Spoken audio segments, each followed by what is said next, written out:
o Rio de Janeiro, uma das cidades mais icônicas e vibrantes do Brasil. É conhecida mundialmente por suas praias deslumbrantes, a estátua do Cristo Redentor e, claro, o Carnaval. Mas por trás da sua beleza estonteante, esconde-se um mundo de mistérios, lendas e histórias de arrepiar, muitas delas pouco conhecidas pelos turistas e moradores. Entre as muitas histórias que assombram a cidade, uma das mais sinistras é a que envolve a ilha de Serigipe, uma pequena ilha localizada próxima à costa do Leme, na zona sul do Rio. Apesar de ser um lugar de beleza tranquila e até considerado um ponto turístico para os mais aventureiros, a ilha carrega consigo um passado sombrio, que até hoje faz os mais antigos sussurrarem sobre fenômenos inexplicáveis e acontecimentos aterrorizantes. A lenda começa no final do século XIX, quando a ilha de Serigipe ainda era habitada por poucos pescadores e suas famílias. A ilha, isolada e de difícil acesso,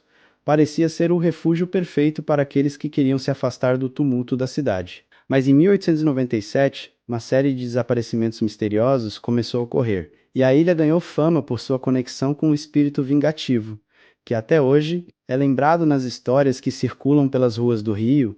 Tudo começou com a chegada de um comerciante francês, Henri Dubois, que se instalou na ilha com a intenção de desenvolver uma plantação de café. Henri era conhecido por ser um homem arrogante e cruel com seus empregados, e ao longo do tempo, ele começou a fazer exigências cada vez mais severas. Os trabalhadores da ilha, temendo por suas vidas, começaram a falar sobre uma entidade desconhecida que assombrava o local e que parecia punir aqueles que cruzavam os limites da moralidade. Segundo relatos, Harry se tornou cada vez mais estranho, desaparecendo por longos períodos da fazenda e voltando com histórias que falavam sobre visões sobrenaturais e sombras assustadoras que o observavam à noite. Mas o que mais incomodava os moradores locais era o fato de que, todas as noites, uma luz fantasmagórica aparecia na praia da ilha. Uma luz que parecia chamar por alguém, mas que ninguém se atrevia a investigar. No fim de 1898, o comércio de Henry falhou,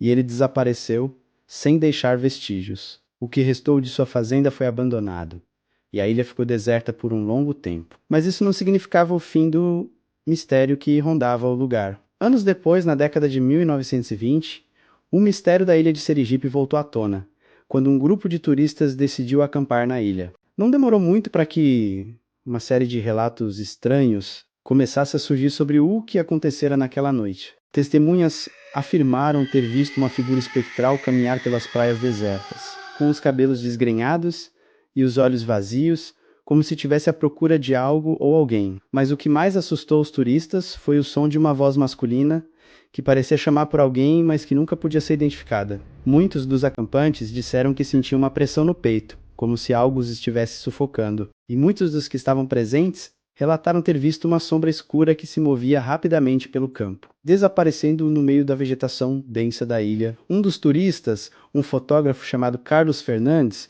decidiu investigar mais a fundo e tirou algumas fotos ao anoitecer. Quando ele revelou as imagens, uma delas chocou a todos. Uma figura espectral apareceu nas fotos, com um semblante fantasmagórico e uma expressão de dor indescritível. Ele não conseguiu encontrar nenhuma explicação para o que havia capturado em sua câmera. Nos dias seguintes, alguns dos acampantes ficaram doentes, com febres altas e alucinações. Alguns afirmaram ter visto a figura de Henri Dubois, com os olhos arregalados e o corpo pálido, vagando pela ilha. A história logo se espalhou entre os habitantes do Rio de Janeiro, e a ilha de Serigipe foi considerada um lugar amaldiçoado, onde ninguém ousava pisar à noite. Com o tempo, a lenda tomou novas proporções. Segundo os relatos dos pescadores locais, o fantasma de Henri Dubois se manifesta principalmente nas noites de lua cheia, quando uma estranha luz azul surge na costa da ilha. Aqueles que ousam chegar perto dessa luz afirmam que ela os atrai como uma espécie de fenômeno hipnótico, até que de repente a pessoa desaparece sem deixar vestígios. A reviravolta menos o encontro com o fantasma.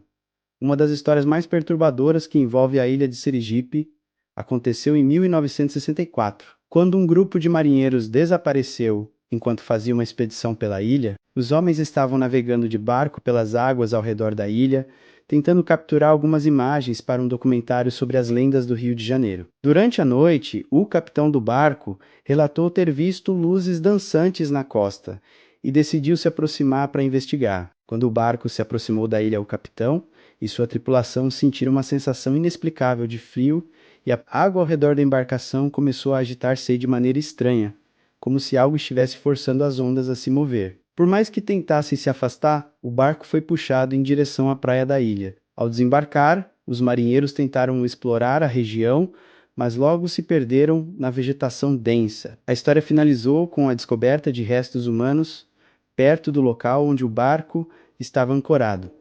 Mas o mistério não parou por aí. Alguns acreditam que o fantasma de Henry Dubois ainda mantém os marinheiros em sua prisão, enforcando-os com o terror que ele próprio viveu na ilha. Enquanto o mistério da ilha de Sergipe ganhava contornos cada vez mais sinistros, a cidade do Rio de Janeiro começava a se acostumar com as histórias sobre o local. A ilha, embora afastada, se tornava um ponto de curiosidade mórbida para aventureiros, pesquisadores e até curiosos que se sentiam atraídos por um mistério que pairava sobre aquele pedaço isolado de terra. Com o passar dos anos, a lenda sobre o fantasma de Henry Dubois tomou força entre os pescadores que passavam pelas águas próximas à ilha. Muitos deles evitavam passar perto da costa durante a noite, alegando que sentiam um pressentimento estranho ao se aproximar da ilha. A sensação era a mesma, uma pressão intensa no peito e uma sensação de opressão, como se algo ou alguém os estivesse observando. Relatos começaram a surgir de barqueiros que se aproximaram da ilha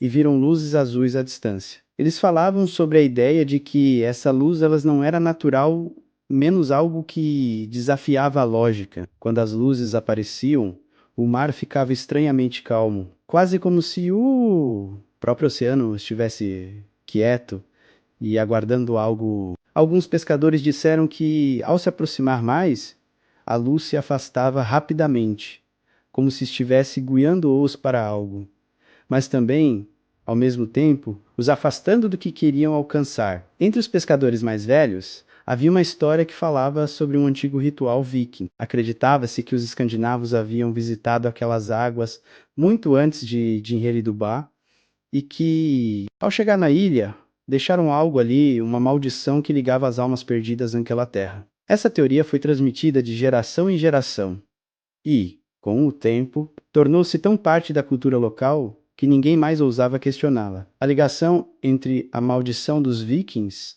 e o fantasma de Henry Dubois ficou mais clara quando, em 1975, um novo incidente ocorreu. Um grupo de turistas, que estava fazendo uma travessia até a ilha de Sergipe, desapareceu misteriosamente enquanto explorava o local. O que foi mais alarmante não foi o fato de os turistas terem desaparecido, mas sim as cartas e diários que foram encontrados posteriormente em um dos acampamentos. Neles, os turistas falavam sobre uma presença estranha, uma sensação de seres invisíveis os observando enquanto acampavam. Em uma das últimas páginas de um diário, o visitante relatava, em tremor, ter visto a silhueta de um homem com roupas antigas e um semblante perturbador à distância, quase como se estivesse chamando por alguém. Os diários também descreviam uma sensação cada vez mais forte de desorientação, como se o tempo na ilha estivesse se distorcendo. À medida que o sol se punha, o medo aumentava. Algo estava mudando na atmosfera, como se as sombras tomassem vida própria,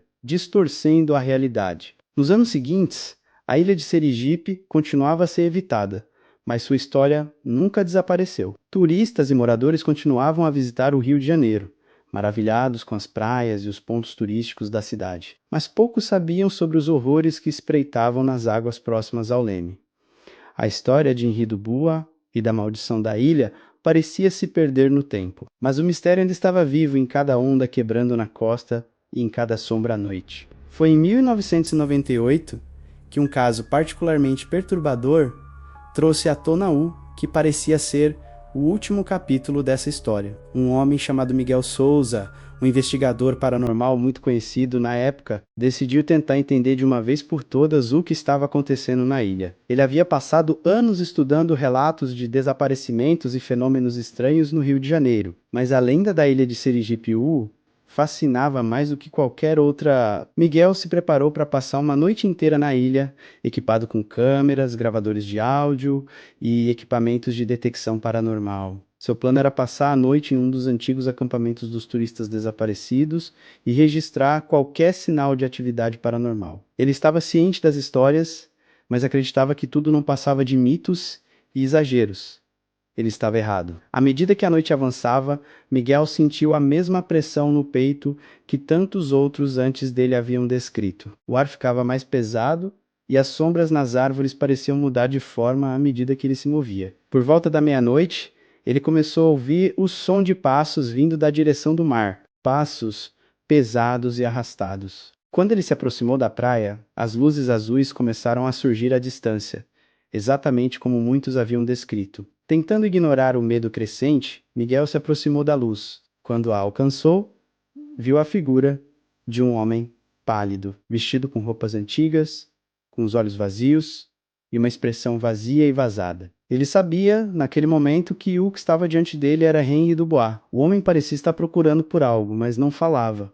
Apenas olhava fixamente para Miguel, como se o tivesse atraindo. Foi então que a atmosfera se transformou completamente. O mar começou a agitar-se violentamente e uma sensação de frieza absoluta tomou conta de Miguel. Ele não conseguia se mover, como se o corpo estivesse preso por uma força invisível. A figura de Henri Dubois começou a se aproximar, e a luz azul se intensificou até tornar-se cegante. A última coisa que Miguel gravou em sua câmera foi o som de uma voz rouca, sussurrando seu nome Miguel Ambulté. Quando a equipe de resgate chegou ao local na manhã seguinte, Miguel havia desaparecido, assim como os outros antes dele. A única coisa que restou foi sua câmera, ainda ligada, com as gravações dos últimos momentos. A ilha de Sergipe hoje é um lugar onde a maldição de Henri Dubois ainda parece esperar por mais vítimas. Muitos moradores do Rio de Janeiro afirmam ouvir histórias sobre luzes azuis nas águas e sentir uma sensação de pressão nas praias